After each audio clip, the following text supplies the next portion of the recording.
Hello नमस्ते सबैजनालाई सन्चै पनि होला, मलाई पनि सन्चै छु। अनि दसैँ कस्तो भयो तपाईँहरूको? मेरो चाहिँ त्यस्तै भयो। अनि आउने दिपावलीको तपाईँहरूलाई शुभकामना हैन। आज चाहिँ म बसपाटतिर जाँदै गरेको अवस्था अनि देख्न सक्नुहुनेछ। यहाँ रोडहरू पनि अथवा यहाँ हिँड्ने बाटो पनि बनाउन लागिरहेका छौँ। यहाँ देख्न सक्नुहुनेछ एकदमै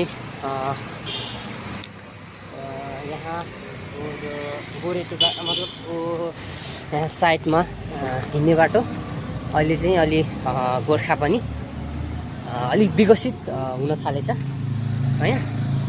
अनि यहाँ तल छ मेरो बुढी दिदी भाइ हैन, एकदमै कोही नसकी हिँडिरहेछन् हैन। म चाहिँ सकेर अगाडि टुई हिँडिरहेछ। यस्तो छ हैन।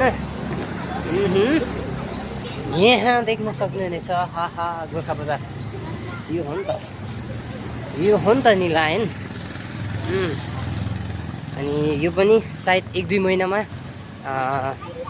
भ्याउँछ होला। यो पनि पुरै बाटो बनाएर अनि अहिले चाहिँ यो बाटोमा यो पसलहरू थापेको अहिले चाहिँ हटाइसकेछन्। अनि यो पनि नगरपालिकाले नै हटा होलान्।